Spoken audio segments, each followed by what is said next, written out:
आका करीम सरवर आलम सल्लल्लाहु अलैहि वसल्लम ने इरशाद फरमाया, जब कोई कौम अल्लाह के जिक्र के लिए बैठती है तो उसको फरिश्ते घेर लेते हैं और उस पर रहमत छा जाती है और उस पर सकीनत यानी क़ल्ब का इत्मीनान व तस्कीन नाजिल होती है। और अल्लाह ताला उन लोगों का जिक्र उस जमात में करता है जो उससे करीब है, यानी मुक़र्रब फरिश्ते। मुस्लिम शरीफ की रिवायत है जिसमें बताया गया कि जिक्र के लिए बैठने वाली जमात पर अल्लाह ताला की रहमतें नाजिल होती हैं और इत्मीनान नाजिल होता है, सकीना नाजिल होता है।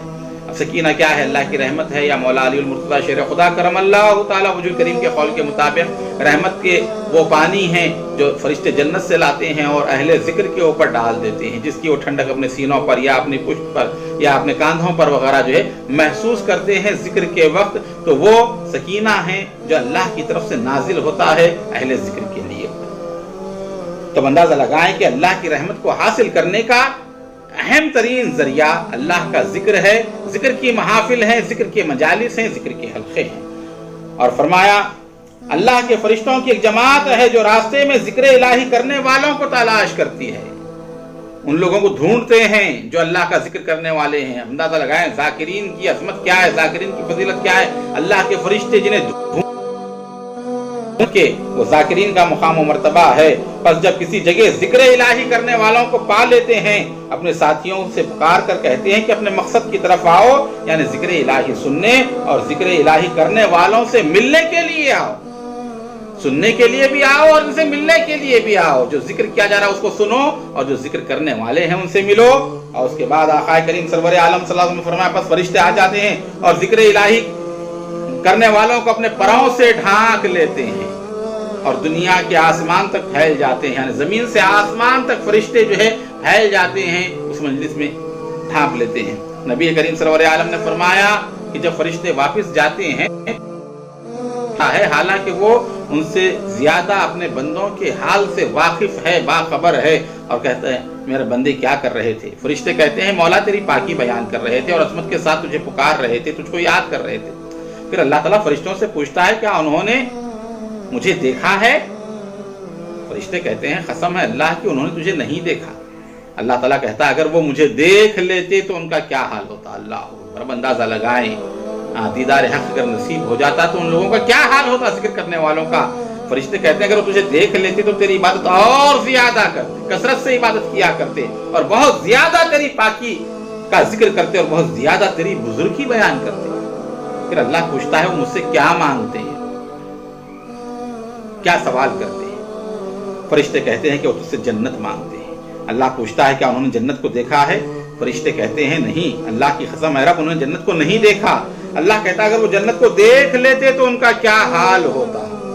वहां की नेमतें, वहां की जो तमाम चीजें अल्लाह ताला ने रखी हैं, इनाम इकराम जो रखे हैं, क्या होता। तो फरिश्ते कहते हैं अगर वो जन्नत को देख लेते तो जन्नत की ख्वाहिश उनमें बहुत बढ़ जाती। फिर अल्लाह पूछता है वो किस चीज से पनाह मांगते हैं? फरिश्ते कहते हैं दोज़ख की आग से पनाह मांगते हैं। पूछा अल्लाह पूछता है क्या उन्होंने दोज़ख को देखा है? फरिश्ते कहते हैं अल्लाह की कसम है रब उन्होंने नहीं देखा। अल्लाह ताला कहता है अगर वो दोज़ख को देख लेते तो उनका क्या हाल होता, मुशाहिदा होता दोज़ख का तो उनकी कैफियत क्या होती। फरिश्ते कहते हैं अगर वो दोज़ख को देख लेते तो और वो उससे ज्यादा भागते और बहुत ज्यादा खौफजदा होते। अल्लाह ताला कहता है मैं तुमको गवाह बनाता हूं कि मैंने बख्श दिया। ये सुनकर उन फरिश्तों में से एक फरिश्ता कहता है उन लोगों में एक ऐसा शख्स भी था जो उनमें शामिल ना था, यानी खास तौर पर जिक्र इलाही में महफिल में बैठने के लिए नहीं आया था, बल्कि रास्ता चलते चलते खड़ा हो गया था, जा रहा था, अहले जिक्र को देखा, जाकिरीन की जमात को देखा या उनके हलके को, उनकी मजलिस को देखा तो वो उनमें आकर जो है खड़ा हो गया। अल्लाह ताला फरमाता है वो यानी जो जिक्र इलाही करने के लिए बैठे हुए हैं, हलकों में जिक्र की मजालिस में बैठे हुए हैं, ऐसे हैं कि उनके पास बैठने वाला भी महरूम नहीं रखा जाता। आने वाले तो बैठने वाले तो खुशनसीब ही हैं, लेकिन जो जाते जाते भी उनके पास आ जाए अल्लाह की रहमत और उसका फज़ल उसके ऊपर भी हो जाता है। हदीस शरीफ में है कि फरिश्ते कहते हैं कि रब उनमें फलां बंदा भी था जो बड़ा गुनाहगार था, वो कहीं जा रहा था कि रास्ते में उन लोगों के पास बैठ गया। अल्लाह फरमाता है कि मैंने उसको भी बख्श दिया। वो ऐसी जमात है जिसके पास बैठने वाला भी महरूम नहीं रखा जा सकता। जाते जाते भी अगर कोई बैठ जाए तो वो महरूम नहीं रहता। तो जो खास तौर पर जिक्र के हलकों में आने वाले हैं, मजालिस से जिक्र में शामिल होने वाले हैं, अल्लाह अकबर उनकी अज़मत व शान क्या होगी। मुस्लिम शरीफ की रिवायत है। اور آقا کریم سرور عالم نے فرمایا جب تم جنت کے باغوں میں سے گزرو تو خوب میوے کھاؤ، خوب میوہ خوری کرو۔ صحابہ کرام رضوان اللہ تعالیٰ علیہ مجمعین نے عرض کیا یا رسول اللہ یہ جنت کے باغ کیا ہیں؟ اب ظاہر بات ہے کہ جنت تو جو ہے انسان جو ہے انتقال کے بعد ہی جو ہے جنت میں جائے گا، حساب کتاب کے بعد جب اللہ کا فیصلہ ہوگا۔ اب یہاں فرما رہے ہیں کہ جنت کے باغوں سے گزرو تو خوب میوے کھاؤ، تو صحابہ نے عرض کیا رسول اللہ جنت کے باغ یہاں پر کہاں ہیں، کیا ہیں وہ؟ آقا کریم نے فرمایا ذکر کے حلقے جنت کے باغ ہیں۔